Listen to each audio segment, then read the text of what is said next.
नमस्ते दोस्तों, मेरा नाम लकी, मैं एक शराबी हूँ। हाय लकी भाई। परमेश्वर कृपा, अल्कोहलिक्स अनोनिमस का मार्गदर्शन। आज के दिन शराब के पहले घुट से दूर हूँ। मैं reviver group of alcoholics anonymous का मेंबर हूँ। स्पॉन्सर लिया हुआ है। एक के तत्वों पे आधारित और एक ही सेवाओं में रुचि रखने का प्रयत्न कर रहा हूँ, और उसकी रजा में कट रही है दोस्तों। आज ऐसे दिन देख रहा हूँ जो दिन प्रतिदिन एक जागरूकता से अपने आसपास होने वाली चीजों का एहसास करते हुए जीवन जीने की कोशिश कर रहा हूँ। मुझे टॉपिक दिया गया है प्रेयर एंड मेडिटेशन।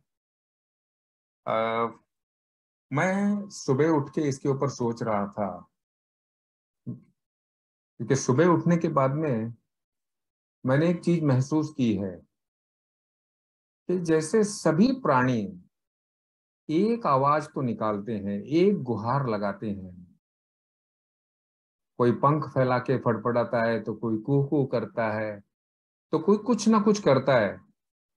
और मैं उसको समझता हूँ, ये मूक प्राणी जो हैं, ये शायद अपने बनाने वाले को शुक्रिया अदा करते होंगे।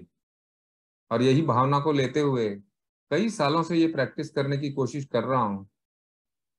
तेरा शुक्रिया मेरे दोस्त, मेरे मालिक। मैं जानता नहीं हूँ तेरे को, लेकिन तेरे कामों को मैंने देखा है, और इसी बात से मेरा विश्वास हुआ है। तो मैं जब ये लाइन पे सोच रहा था, और जनरली अल्कोहलिक्स अनोनिमस की प्रेयर, उसको किसने लिखा है, उसके अर्थ क्या है, वो क्या उद्देश्य, क्या दिशा बताती है, ये हर आदमी अपना इंटरप्रिटेशन करता है। बिल डब्ल्यू ने भी इसके ऊपर बहुत सारी हमको दिशाएं दी हैं। लेकिन एक बात तो तय है कि ये जो हमारा ब्लूप्रिंट है, ये जो हमारा डिजाइन फॉर लिविंग है, ये हर दिमाग, हर मन, हर पर्सनालिटी अपने तरीके से, अपनी सहूलियत से इसका इस्तेमाल कर सकती है। और ये एक मेजर फर्क है धर्म में और आध्यात्मिकता में। धर्म का तौर तरीका सेट होता है, उसका पहरावा सेट है, उसकी करने वाली विधियां सेट है। आदमी अपने मन से धर्म का फॉलो नहीं कर सकता। मैं सिख हूं, अगर मैं गुरुद्वारे नहीं जाऊं एतवार को और उस पूजा पाठ में नहीं बैठूं, तो लोग ऐसे बोलते हैं कि यार ये तो तेरा धर्म वरम से कोई लेना देना नहीं है। धर्म शायद दिखता है, आध्यात्मिकता दिखती नहीं है, वो महसूस की जा सकती है, उस पर चला जा सकता है। तो आध्यात्मिकता का जो हमारा फ्रेमवर्क है, हमारा जो डिजाइन है, इसके लिए बिल्कुल ही फ्लूइड है वो। मैं जैसे चाहूं वहां, जहां चाहूं वहां उसका इस्तेमाल कर सकता हूं, और मन की वो आध्यात्मिक अवस्था बना सकता हूं जहां पे मैं किसी भी परिस्थिति को स्वीकार कर सकूं, और उसमें मैं क्या रोल अदा कर सकता हूं वो कर सकूं। तो आज मेरे मन में ख्याल आया सुबह सुबह कि मेरी पहली प्रार्थना आह की प्रार्थना थी। कराहते हुए मैंने प्रार्थना की थी।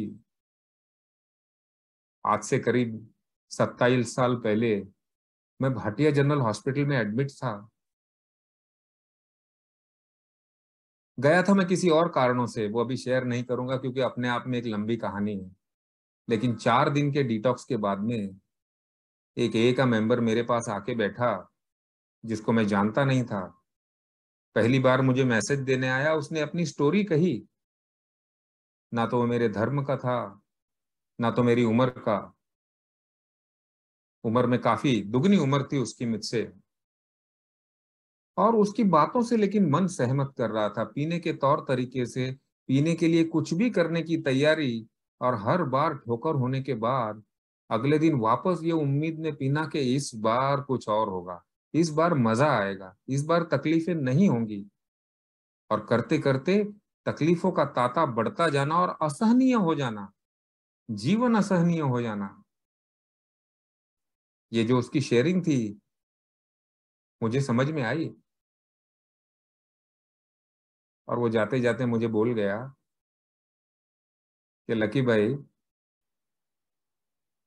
आप अकेले हो, सोच सकते हो, ये सोचिए कि आपने जिंदगी में जाना कहाँ था और कहाँ पहुंचे।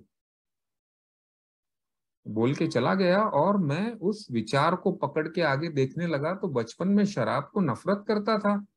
मेरा बड़ा भाई शराबी था और एक अल्कोहलिक फैमिली में जो होता है वो सब मेरे साथ हुआ था। उसका परिणाम ये था कि मैं बहुत शर्मीला, बहुत ही अकेला, अपने आप को छोटा और हीन समझने वाला, ऐसा एक व्यक्तिमत्व में मेरा जन्म हो गया था।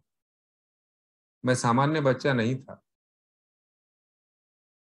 नफरत थी शराब के प्रति, बहुत कुछ करने की चाह थी, गुरुद्वारे का प्रधान बनना था, फैक्ट्रियां, बंगले, जो एक 12-13 बरस का बच्चा सोचता है वैसा। मेरा एजुकेशन पूरा नहीं हो पाया था। 10वीं में ही मुझे स्कूल छुड़वा दिया गया था ताकि मैं काम कर सकूं हमारी वर्कशॉप में। अल्कोहलिज्म ये चूस लेती है। सब कुछ चूसा हुआ परिवार था मेरा। नाम के लिए व्यक्ति थी लेकिन उनमें जान नहीं थे। नाम के लिए वर्कशॉप थी लेकिन उसमें काम नहीं था, ना कोई करने वाला था।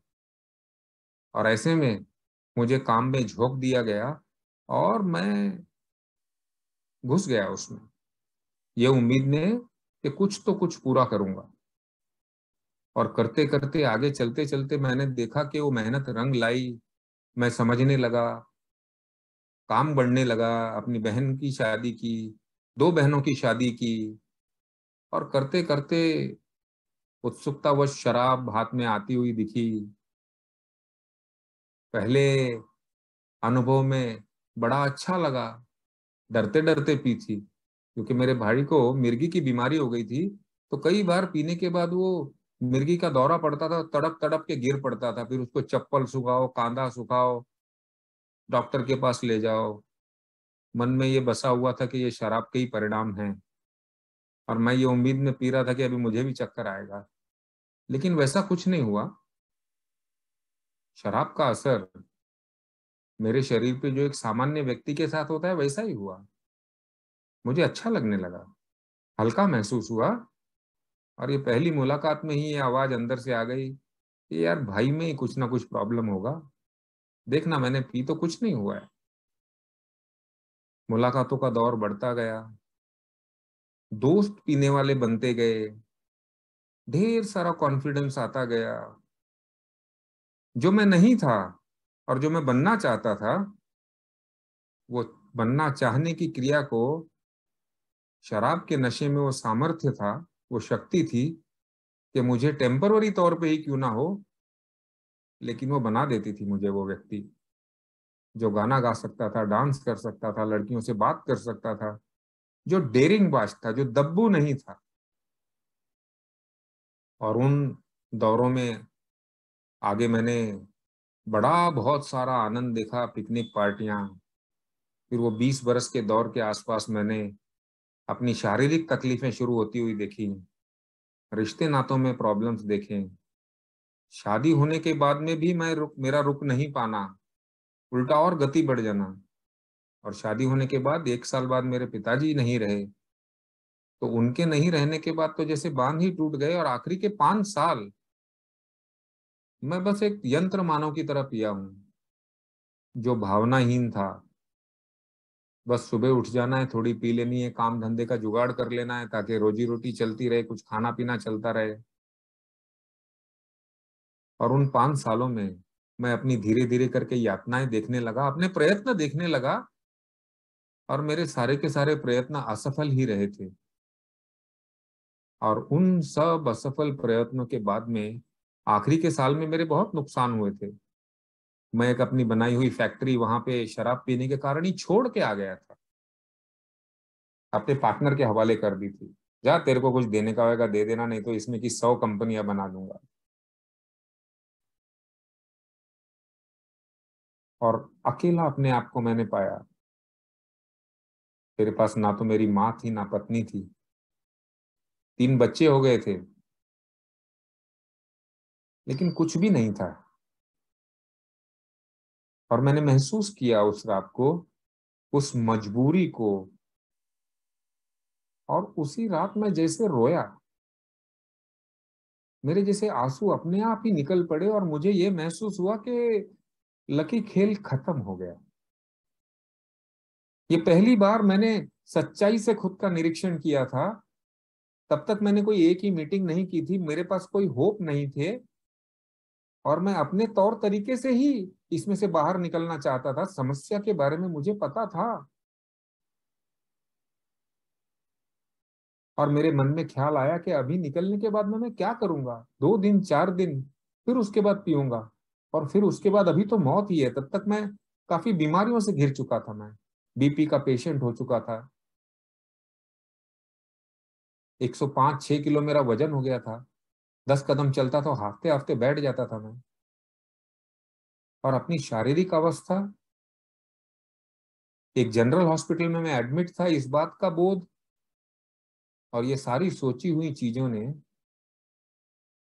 इस बात को तय कर दिया कि लकी खत्म हो गया, तो देर इज नथिंग नाउ, कुछ नहीं हो सकता अभी, बस।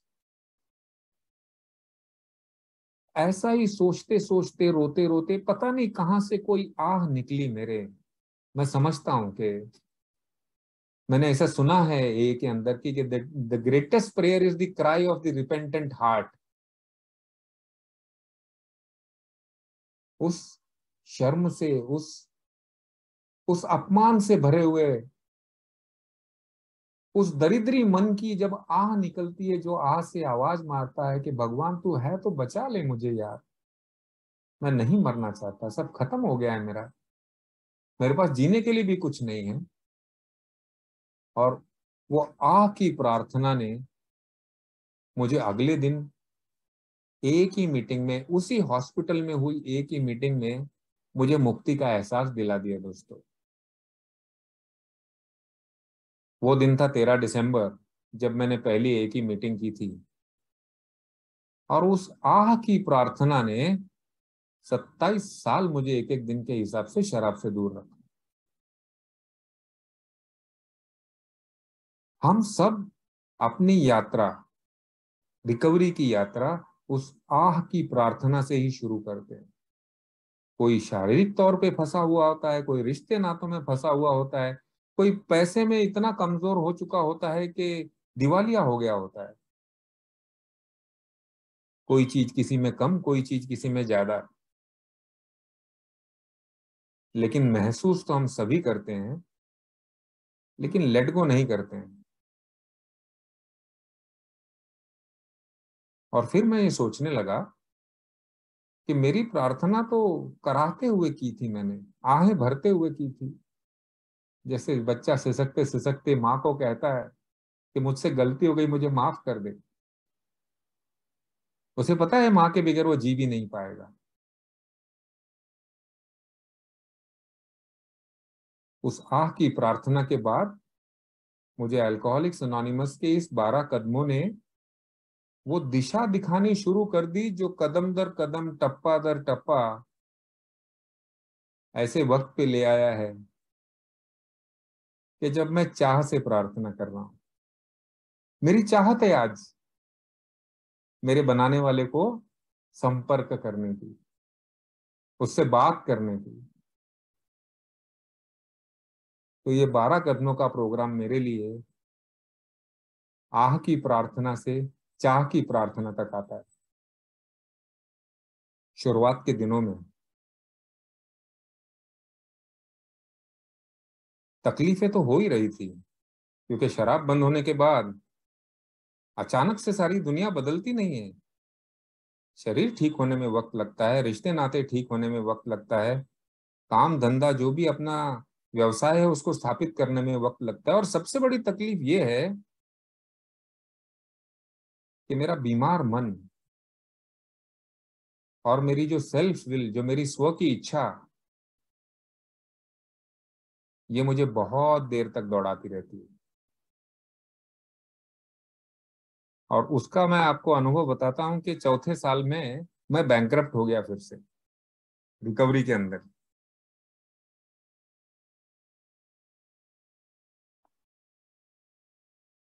और उस दिन भी मैंने ना वो आह की प्रार्थना की थी।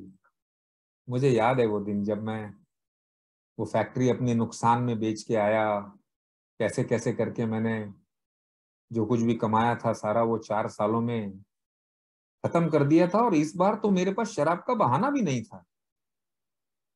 फिर एक बार मैंने कराते हुए प्रार्थना की थी। खैर, उसके बाद में कार्यक्रम की तरफ सीरियस होना पड़ा मुझे, क्योंकि मैं ये समझ गया, जो मेरे ओल्ड टाइमर बोलते थे ना, कि शराब पीना तो अपने दोषों का बाहरी प्रकटीकरण है, ये तो मैनिफेस्टेशन है। गड़बड़ तो अंदर है दोस्त। ये जो अस्त व्यस्तता है ना तेरी, ये जीने नहीं देगी। इसके लिए बंद की हुई शराब को बंद रखने के लिए हम जीवन की इस अस्त व्यस्तता पे काम करते हैं। और जीवन को अस्त व्यस्त करने वाले एक्शंस के पीछे हमारे थॉट्स होते हैं, हमारे आइडियाज होते हैं। वो थॉट्स और आइडियाज के पीछे कुछ पुराने अनुभव होते हैं। उन अनुभवों के बेसिस के ऊपर मैं नजरिए बना लेता हूँ, और मेरे नजरिए मेरे एक्शन को गाइड करते हैं, प्रेरित करते हैं। 4 स्टेप मैंने पहले भी ली थी, लेकिन उसके बाद में भी दौर चला, ईमानदारी और गहराई आने लगी, क्योंकि अब मैं चाह रहा था। अब मैं ये समझ गया था कि मुझे ढूंढना पड़ेगा। हर कदम की अपने पास एक प्रार्थना बताई गई है,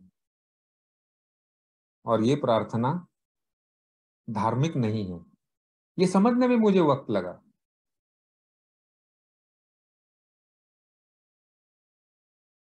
मेरी प्रार्थना मुझे कोई चीज, कोई वस्तु के लिए नहीं करता हूं मैं तो उस मन को खुला करने के लिए, वो हिम्मत के लिए करता हूं, ताकि मैं अपने अंदर ही झांक सकूं।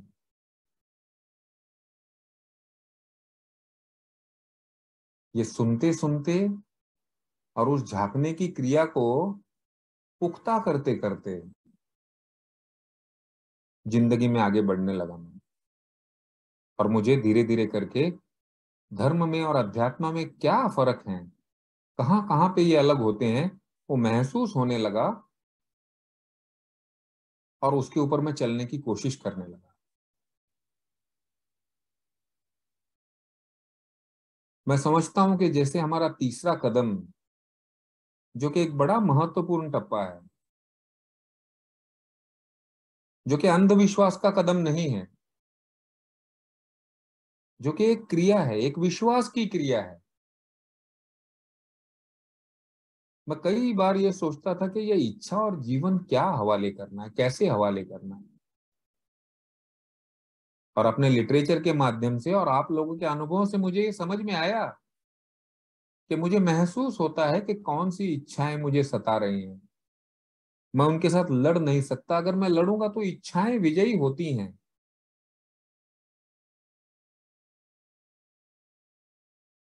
वो इच्छाओं को किसी और के हवाले करके उसमें से मुक्ति पाने की क्रिया है, कि ये मेरी अभी इच्छा नहीं है, मैंने दे दी है, कल देखते हैं इसके बारे में, आज नहीं।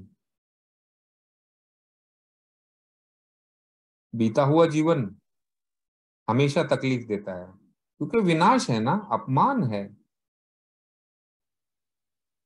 तो इसके लिए जब जब मुझे शुरुआत में बीता हुआ जीवन याद आता था, वो डर, गुस्सा, रिजेंट, वो सारी भावनाएं साथ में ही लाता था।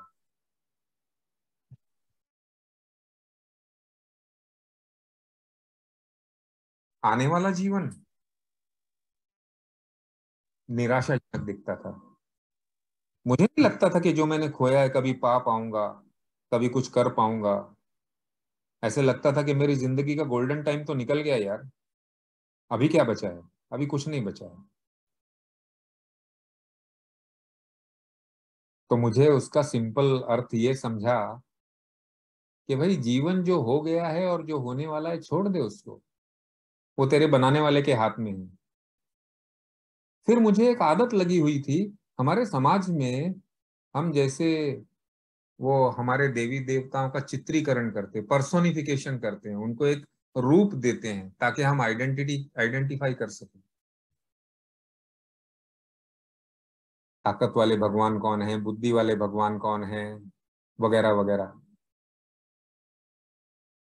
और कई साल तक मेरी वो बार्गेनिंग ही चलती रही,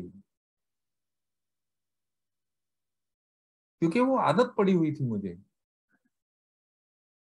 कि ये काम हो जाने दे और फिर मैं ये करूंगा, मैं अच्छा बनूंगा। फिर कई ऐसी उम्मीदें बन जाती थी कि मैं भी अच्छा काम कर रहा हूं तो अच्छा ही होना चाहिए। दोष देने की क्रिया का भी निर्माण होता था। और वो टाइम पे मुझे किसी एक ओल्ड टाइमर ने प्रार्थना का एक और अर्थ समझाया उसने मुझसे।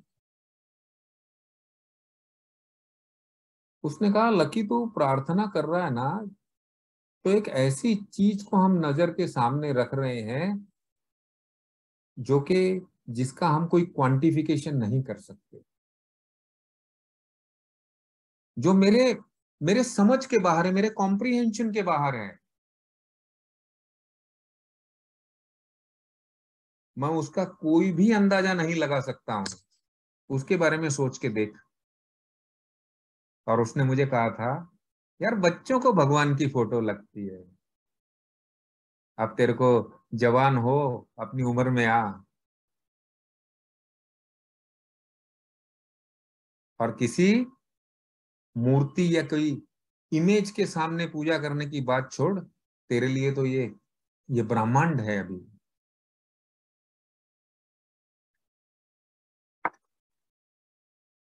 बिल ने भी इसके ऊपर बहुत सारा लिखा है, और उसके लिखानों में से ये समझता है कि हम जो प्रार्थना कर रहे हैं, हम जो प्रार्थना का हेतु है, और जो हमारी प्रार्थना सुनने वाला है, वो सुनने वाले के बारे में मुझे कुछ आइडिया नहीं है। इस बात को कबूल कर लेना। हाँ, लेकिन जो सच्चाई ये है कि मैं अपने अंदर जो बदलाव महसूस करता हूं, जो मैं शांति महसूस करता हूं, जो ठहराव महसूस करता हूं, जो कि डरे होने के बावजूद भी टिका रहने की बात करता हूं, मेरे अंदर जो आशा जागृत होती है, ये सारे उस प्रार्थना के फ्रूट्स हैं। तो जो नकली फ्रूट्स थे, जो वस्तुओं में फ्रूट्स थे, जो चीजों में फ्रूट्स थे, वो छोड़ दे, और जो तुझे को अनुभव होने वाले फ्रूट्स है उसकी बात कर। ठीक ठाक रहेगा तो पैसे कमा ही लेगा रे। शराबी होशियार होते हैं, शराबी डम्ब और डफर नहीं होते हैं। हम जुगाड़ लगा लेते थे, तो अभी वो सोबराइटी में क्यों नहीं जुगाड़ लगाएगा तू काम के लिए? बना लेगा घर तू अपना, चिंता मत कर। वक्त लगेगा या जो भी लगेगा तू कर लेगा। सारी दुनिया बनाती, तू कैसे पीछे रह जाएगा? आ जाएंगी गाड़ियां तेरे पास, अपनी औकात बना, जरूरत का सामान अपने आप आता जाएगा। लेकिन तेरा फोकस रहेगा तेरे मन की अवस्था के लिए, और जो बिल कहता है ना, वो स्पिरिचुअल फाउंडेशन के लिए। ये नए जीवन की इमारत कोई खोखले आइडियाज के ऊपर, कोई स्वार्थी आइडियाज के ऊपर नहीं बन सकती दोस्त। ये तो एक पुख्ता, एक आध्यात्मिकता का फाउंडेशन डाल इसमें। पहले आध्यात्मिक प्रगति, और फिर भौतिक प्रगति। ये हमारा प्रयास रहना चाहिए। अब ये सजेशन को मानने वाला मैं कौन? क्योंकि मैं समाज में देखते आया हूं और मैंने महसूस किया है, और सेल्फिश तो हुई। तो अगर भौतिक प्रगति कर लूं तो फिर उसके बाद में आध्यात्मिक प्रगति करूंगा, फुर्सत में करूंगा, रिटायर होने के बाद करूंगा, वगैरह वगैरह के ख्याल आएंगे। और ये सारे ख्याल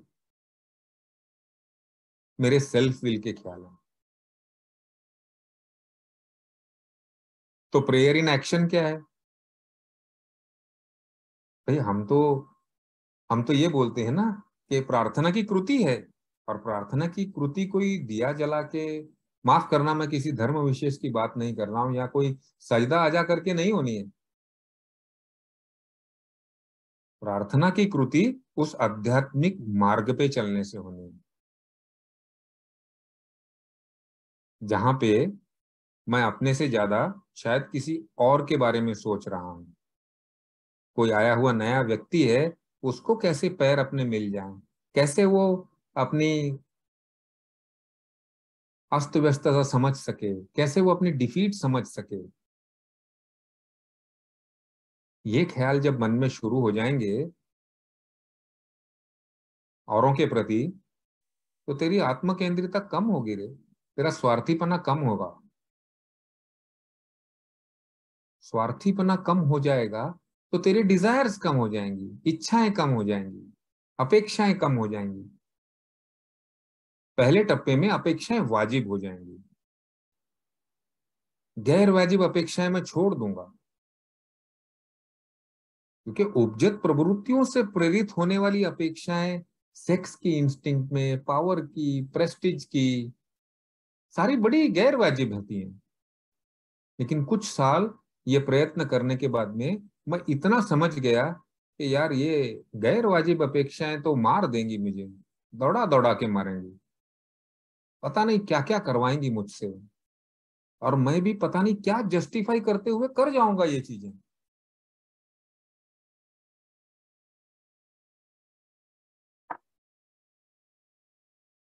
तो अपने रात की इन्वेंट्री में ये सोचना, क्या गैर वाजिब किया तूने आज, क्या गैर वाजिब अपेक्षाएं रखी, क्या वो वाजिब थी या जायज थी? नहीं थी तो छोड़नी चाहिए थी। तो छठे कदम की प्रार्थना उधर ही कर ले। और छठे कदम की प्रार्थना मुझे क्या कहती है? became entirely willing to have God remove these defects of character। ये मेरे दोषों को वो उच्च शक्ति निकाल ले, इसके लिए मैं पूरी तरह से तैयार होता हूं। तो तेरी तैयारी क्या है? तैयारी का एक्शन है अपने डिजायर्स के विपरीत काम करना। और अपनी इच्छाओं के विपरीत काम करना यानी कि क्या? पैसे से मैं इनसिक्योर हूं, डरा हुआ हूं, मुझे ये लगता है कि मैं तो साला किसी गिनती में नहीं आने वाला, मेरे को तो ये हो जाएगा, मेरे को तो वो हो जाएगा। पैसे की सिक्योरिटी चाहिए मुझे, और वो सिक्योरिटी पाने के लिए मेरे पास जो कुछ थोड़ा बहुत है उससे भी लोगों को वंचित रखता हूं मैं। पत्नी के साथ, बच्चों के साथ पाई पाई का हिसाब करने लग पड़ता हूं, अपने ऊपर खर्चा नहीं करूंगा, कुछ भी नहीं करूंगा।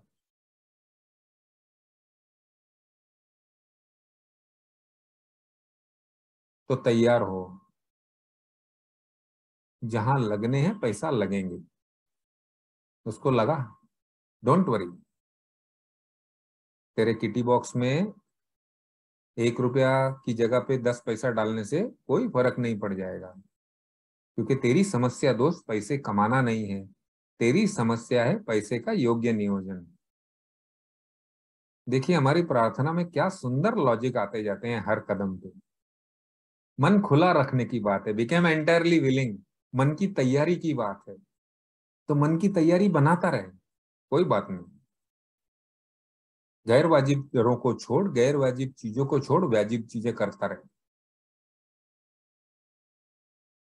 हर बार जब रिकवरी में ऐसी भावनाएं, ऐसी चीजें आ जाती हैं, तो फिर मैं समझता हूं कि मुझे याद आ जाता है, क्योंकि प्रोग्राम की प्रैक्टिस इसी को कहते हैं कि मैं कौन से भावना में, किस चीज में फंसा हुआ हूं, और मुझे जो 12 उत्तर दिए गए हैं, सजेशंस दिए गए हैं, उसमें से कौन सा ज्यादा इसको जरूरी है।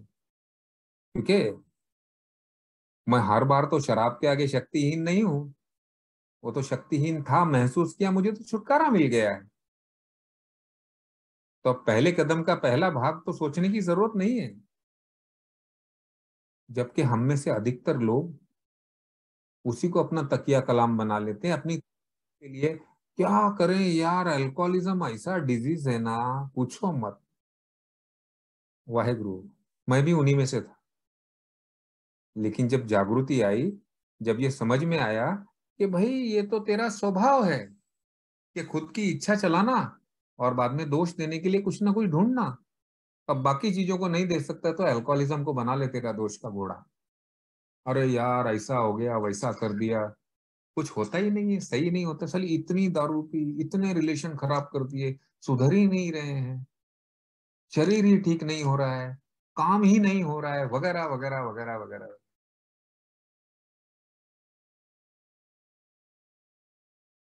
दोष देना छोड़, वो बच्चों का काम है। जिम्मेदारी ले। हमारे पास तो एक तो जिम्मेदारी की भी प्रार्थना, जहां पे हम इस जिम्मेदारी को स्वीकार करते हैं। खैर, मैं उस पर बाद में आऊंगा।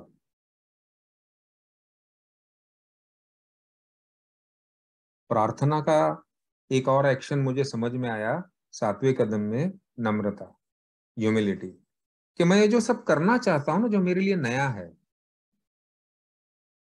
जो कार्यक्रम मुझे सजेस्ट कर रहा है, ये करने की तैयारी नम्रता के बेस पे ही अगर मैं सोचूं, ह्यूमिलिटी के साथ करने की सोचूं, भले शुरुआत में रोल प्लेइंग हो, डोंट वरी, लेकिन मेरे को वो पार्ट तो शुरू करना ही पड़ेगा। और वो एक भाग आ जाता है जहां पे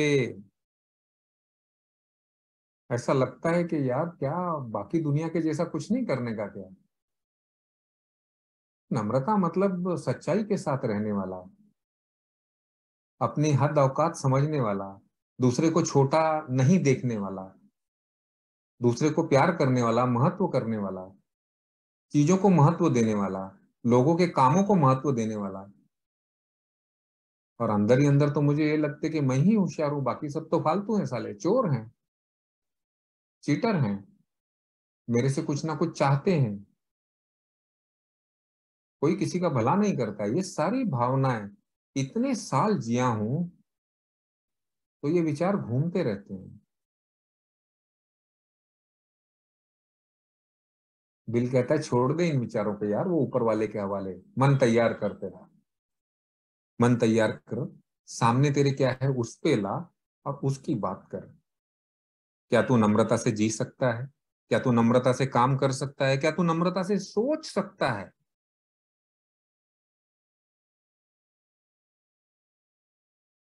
सोच में नम्रता। नहीं तो आमतौर पे मैं सोचता हूं तो कई बार सोच में उत्तेजित हो जाता हूं, कई बार सोच में मायूस हो जाता हूं, कई बार सोच में ही निराश हो जाता हूं। और जब ये वाक्य मिला कि अपने विचारों में नम्रता लाया,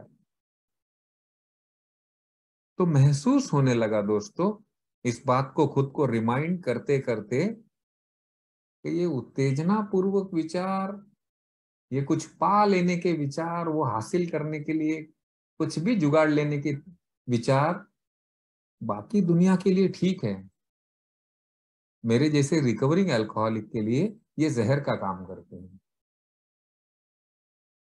डर के विचार, वो तो बिल कहता है कि हमारे आध्यात्मिक चादर में एक ध्वस्त करने वाले धागे की तरह होता है, जो अंदर से ही उस चादर को ध्वस्त कर देगा। करोडिंग थ्रेड इन अवर मॉरल फैब्रिक। वो नैतिकता की जो मैं चादर बना रहा हूं, जिसका मैं आश्रय लेता हूं, उसके अंदर ये डर को जगह नहीं है दोस्त। Understand and feel it and let it go. स्वीकार कर, यस मैं डरा हुआ हूं, और ये मेरा डर, ये किसी पैसे से, किसी प्यार से, या किसी भी चीज से जाने वाला नहीं है ये, क्योंकि ये अपने आप में पूर्ण है। ये डर है,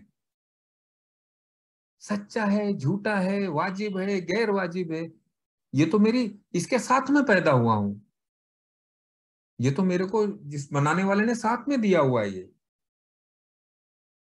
अब ठीक है, अनुभवों के साथ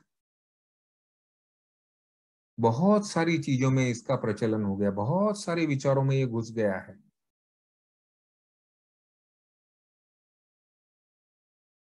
लेकिन ये तब तक करेगा कुछ नहीं जब तक तू इसको ज्यादा सोचेगा नहीं। जितना सोचेगा उतनी ये क्रिया एक्टिवेट होती है।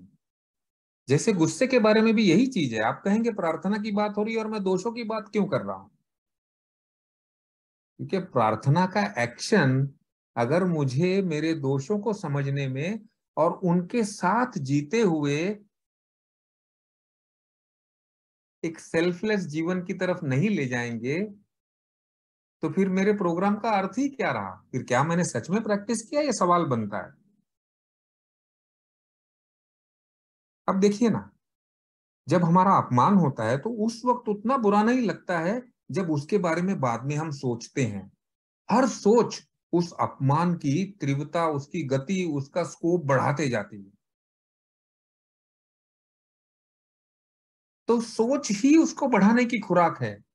जब मेरा नुकसान हुआ था तो वो टाइम पे इतना महसूस नहीं हुआ कि पैसे का नुकसान हो गया। वो टाइम हो गया, चल खत्म कर यार, जो भी हुआ छोड़ दिया।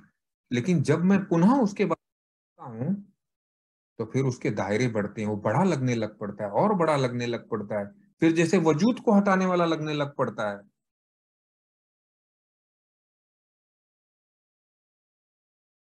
तो उसके बारे में सोचना यानी कि उसकी खुराक,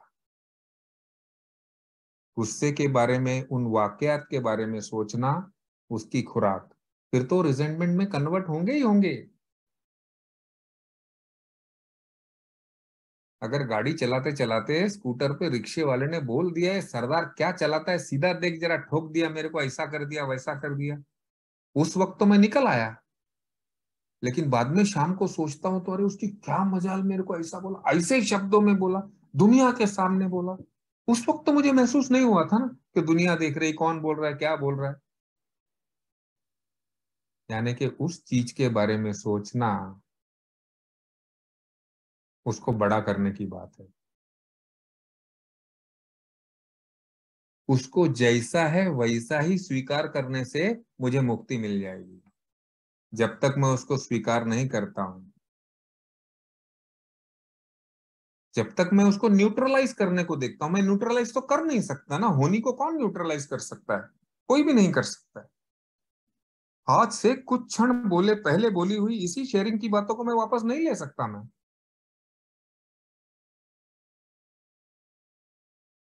तो एक्सेप्टेंस बढ़ा,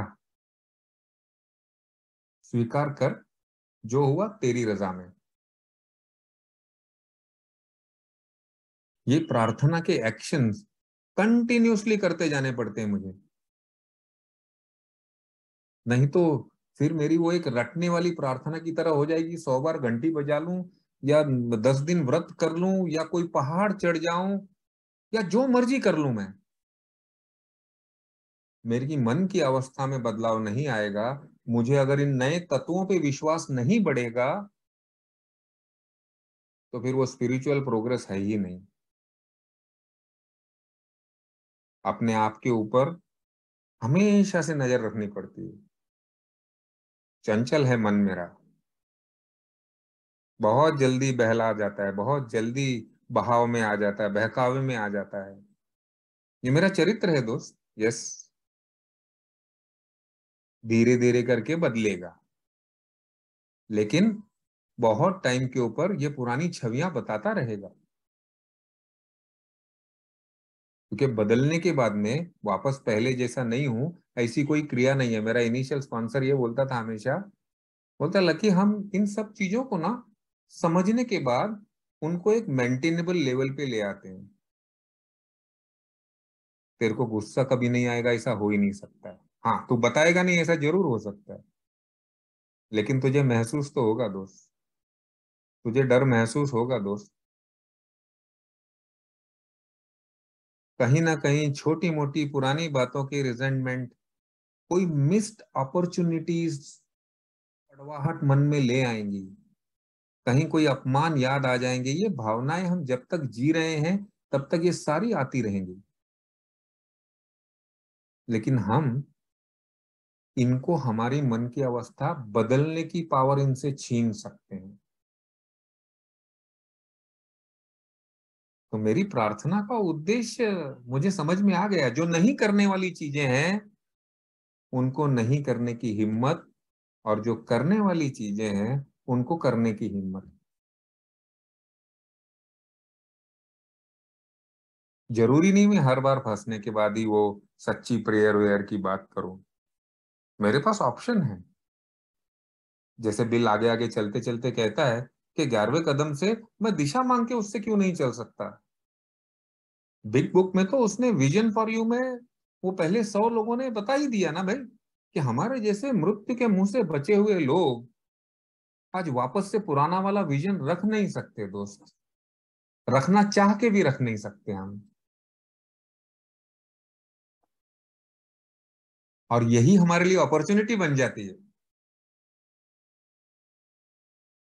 देखिए ना, जिन लोगों ने विजन फॉर यू और 11वें कदम के ऊपर थोड़ा गहराई से सोचा है, तो महसूस होता है हाँ यार, मेरे जीवन का ध्येय उद्देश्य, मैंने कहाँ जाना है, बताएगा वो बताएगा। और वो कैसे बताता है, उसके भी तरीके मैंने सुने। मैं जिस परिवार में हूं, जिस समाज में हूं, मैं ए में हूं, मैं यहाँ पे अपने कर्तव्यों की पूरी पूर्ति करता हूँ, समाज की बनाई हुई नैतिकता के दायरे को स्वीकार करता हूँ, और मैं और लोगों के साथ में अपने रिसोर्स, मेरी जो भी पैसा है, मेरा टैलेंट है, वो निस्वार्थता से शेयर करने की तैयारी रखता हूँ। और ये तैयारी रखते हुए हम कोई संत महात्मा बनने की तरफ नहीं जाते हैं, क्योंकि हमारा मार्ग बैराग का मार्ग नहीं है, हमारा मार्ग सन्यास का मार्ग नहीं है, हमारा मार्ग 24 घंटे पूजा पाठ करके किसी उच्च शक्ति को पटा करके किसी आपदा से बचने का मार्ग नहीं है। हमारा मार्ग इन सब चीजों को शुक्राने के साथ, नम्रता के साथ स्वीकार करते हुए उस नए दिन को उस कोयल की तरह देखने में है, कि सुबह उठने के बाद कल का बोझा नहीं हो दोस्त। कर्जा है रहेगा, एक दिन में उतरेगा नहीं, तूने ही लिया ना। वो बचपने के विचार छोड़ दे के फटाफट मुक्त हो जाऊं यार, फटाफट ये कर दूं, सब बचपने के विचार हैं। और जितना इसमें सोचेगा उनकी ताकत बढ़ाएगा तू। देख तो उसकी तरफ जो सूरज के रूप में रोशनी तुझे दे रहा है। इनफैक्ट मुझे याद आया, मैं मेडिटेशन की बात नहीं कर पाऊंगा आज, क्योंकि वो एक सुनने का पार्ट है। लेकिन अभी जैसे अपने दोस्त बोल रहे थे शैलेश भाई, living a prayerful life, living in a meditative stage, yes, ये हम भाग्यवान लोग हैं। ऐसे लोग जो समाज से निकाल दिए गए थे, आज उनके पास ये अपॉर्चुनिटी है ये अपॉर्चुनिटी। और मैं इसके लिए धन्यवाद करता हूँ उस ऊपर वाले का कि उसने मुझे ये मिलाया।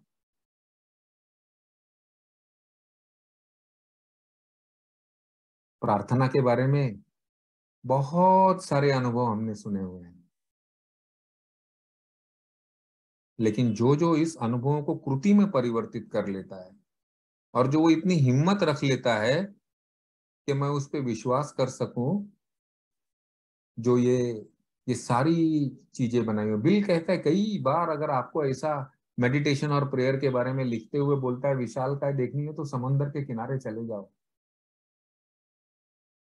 क्योंकि मैं समझता हूं कि ये सारी चीजों का मुख्य अर्थ है कि मेरे अहम को, मेरे अहंकार को, मेरे जो उस झूठे वजूद को नष्ट करने में है। अगर उसको मैं नष्ट कर पाया ना, जो भी विचारों से, भले वो समुद्र की विशालता हो या उस ग्रह मंडल की विचार विशालता हो, उन तारों की पता नहीं संख्या क्या है, घास के ऊपर लेटते हुए जब आसमान की तरफ देखते हैं और इतना विशाल का है, जो दिखने में आता है, जो नहीं दिखता है पता ही नहीं मुझे, मेरी नजरें सीमित हैं। उसके अंदर से हमारा ये सोलार सिस्टम, उसके अंदर से छोटी सी वो धरती, और उस धरती में इतने सारे अब्जो लोग, और उसमें से मैं एक व्यक्ति। शारीरिक तौर पे मेरी गणना मतलब इतने जीरो लग जाएंगे पॉइंट के बाद में कि मेरा वजूद भी नहीं आ सकता। तो फिर मैं किस चीज को पकड़ के बैठा हूं दोस्त? क्या रोक रहा है मुझे वो प्यार देने में? क्या रोक रहा है मुझे इन सब चीजों का विचार करते हुए वो ग्रैटिट्यूड व्यक्त करने में? क्या रोक रहा है मुझे किसी के साथ में घंटा भर बैठ के बात करते हुए उसके होप देने के लिए? क्या रोक रहा है मुझे अपनी पत्नी के साथ में बैठ के उसकी दो बातें सुनने के लिए? क्या रोक रहा है मुझे? और ऐसे में जब मैं पूछता हूं ना हु एम आई, तो सच में फिजिकली वो वजूद खत्म होता हुआ दिखाई देता है।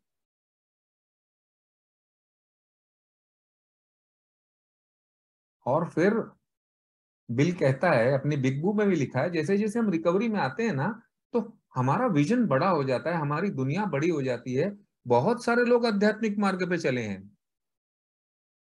फिर वैरायटीज ऑफ रिलीजियस एक्सपीरियंस हो, या फिर कबीर जी हो, या फिर गुरु नानक देव जी हो, या मोहम्मद पैगंबर जी हो, जो भी चीजें सुनने में आती हैं उनके अर्थ आध्यात्मिक तौर के ऊपर समझ में आने लग पड़ते हैं।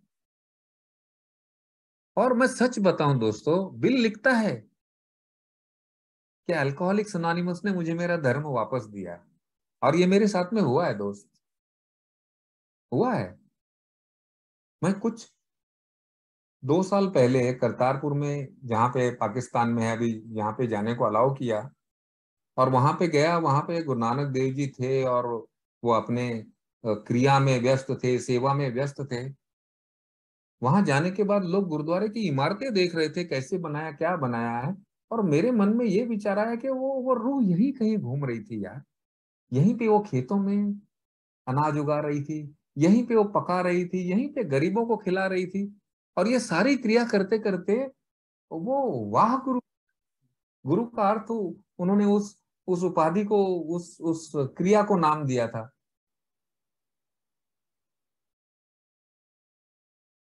महसूस होता है जब कबीर जी अपना वो सूत काटते काटते, वो मुंह में राम, और चालू है उनकी वो दुनिया से मुलाकात। खोए हुए हैं वो। क्या उनको महल नहीं बनाने थे? क्या उनको गाड़ियां नहीं खरीदनी थी? क्या उनका अहम नहीं था? क्या उनका अपमान नहीं होता था? क्या उनको डर नहीं लगता था? और फिर मुझे याद आया, बिल ने लिखा था कि प्रार्थना मुझे मुक्त कराएगी। अगर प्रार्थना के एक्शन करता रहूं ना, और वो मुक्ति पता किससे मिलेगी? मुक्ति मिलेगी खुद की गुलामी से। Freedom from bondage of self. और फिर बाप रे बाप, क्या गणित लगता है। हाँ यार, ये जिनके मैं नाम ले रहा हूं, जो ये जिनको दुनिया अवतारी पुरुष कहती है, मैं तो अपना पुरख कहने की हिम्मत रख लेता हूं, क्योंकि शायद उनके विचारों से मैं सहमत हूं।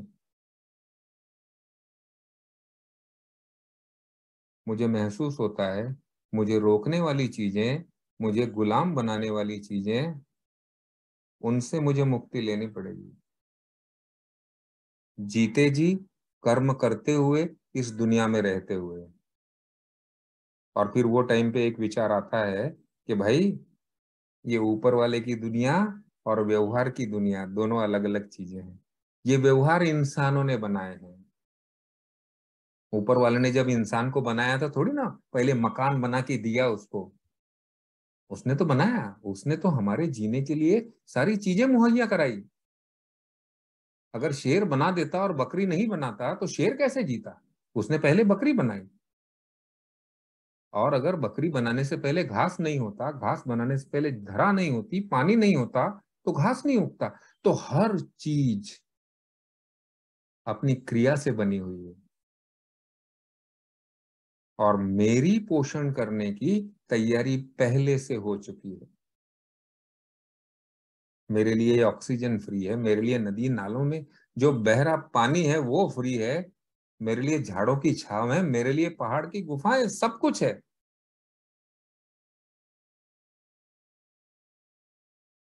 लेकिन मुझे चाहिए क्या दोस्त?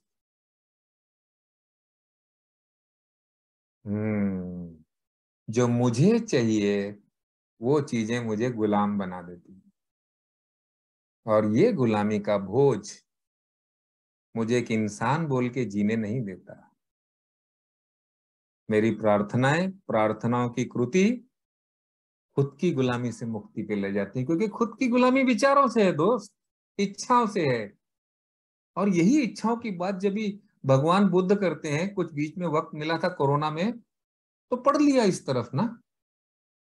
जब जब यही विचारों में जीना है तो ये विचारों को पूर्ति करने वाले लोगों का साथ संगत करनी पड़ेगी, ऐसे पूरक विचारों की संगत करनी पड़ेगी, अपने से आगे चले हुए मित्रों की।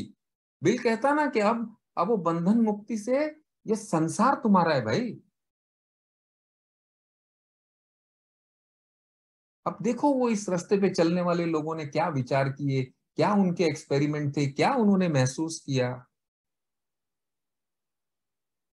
और जब भी महसूस करता हूं तो उनका वो वाक्य भाई बड़ा फिट बैठता है, मुझे मुझे समझ में आने लगता है कि दुख का कारण मेरी अपेक्षाएं हैं। दुख है, दुख का कारण है, और दुख का कारण अपेक्षाएं हैं, और इन अपेक्षाओं से मुक्ति मिल सकती है। और उस मुक्ति को उन्होंने अष्टांग मार्ग में बताया था, किसी ने सेवा में बता दिया, किसी ने नाम स्मरण ने बता दिया, और मेरे प्रोग्राम ने औरों की सेवा में मैसेज पास ऑन करते करते सबके उपयोगी जीवन में आ सकूं, एक यूजफुल एंड पर्पसफुल लाइफ जी सकूं, उसमें बता दिया। अब बताइए ना, ये लिखने वालों ने ऐसा सोच के तो नहीं लिखा था कि कल को कोई सरदार जी इसकी तुलना शायद एक बहुत बड़ी हस्ती से कर देगा। लेकिन मेरे को तो दिख तो वही रहा है ना। और ये देखने का नजरिया इन विचारों के साथ जुड़े रहने से ही आया दोस्तों, इन विचारों के साथ जुड़े रहने से ही आया। तो प्रोग्राम की प्रैक्टिस क्या है? कई लोग पूछ लेते हैं कि प्रोग्राम की प्रैक्टिस क्या करें, ये स्टेप की प्रैक्टिस क्या करें, ये स्टेप की प्रैक्टिस क्या करें, होता नहीं है, प्रार्थना कैसे करें, मेडिटेशन कैसे करें, उसका इफेक्ट नहीं आ रहा है। प्रोग्राम की प्रैक्टिस तो इन विचारों से जुड़े रहने से ही होगी। जब जब ध्यान आ जाए तब तक जुड़ जाओ, जब जब ध्यान आ जाए तब तब जुड़ जाओ। और जुड़ते जुड़ते फिर ये जब अपनी पर्सनालिटी में, अपने व्यक्तिमत्व में छा जाएगी, और फिर एक दिन जब ये मेरे व्यक्तिमत्व को ओवर पावर कर देगी, तो फिर शायद व्यक्ति नहीं रहेगा, फिर पर्सनालिटी नहीं रहेगी, फिर प्रिंसिपल्स आ जाएंगे। और प्रिंसिपल्स के ऊपर का विश्वास मुझे खुद की गुलामी से मुक्ति दिलाएगा। और प्रेयर उसमें एक चाबी का काम करती है, जो चाबी डाल के मैं जब वो दरवाजा खोलता हूँ ना वो बाजू का, तो वो बाजू के सारे विचार दिख पड़ते हैं, लोगों की शेयरिंग्स कानों में पड़ने लग पड़ती हैं, लिटरेचर के कई वाक्य समझ में आ जाते हैं, और महसूस होता है यार मैं क्या स्यापे में पड़ा था भाई, कौन सी दुनिया में फंसा हुआ हूं मैं। ये देख, ये दिशा है तेरी, काम कर तू। काम एक छोटा पार्ट है, व्यवहार का पार्ट है, पैसे का व्यवहार करेगा, सब चीजें होंगी, लेकिन असली दुनिया तो ये है ना। और ये दोस्तों मेरा अनुभव रहा है। समय की पाबंदी है, कुछ सवाल जवाब भी होंगे, उसमें से भी मैं कोशिश करूंगा मेरे अनुभव से, ये चाह की प्रार्थना से, आह की प्रार्थना से चाह की प्रार्थना तक सभी को यह मौका मिले। Thank you Aman, thank you everyone.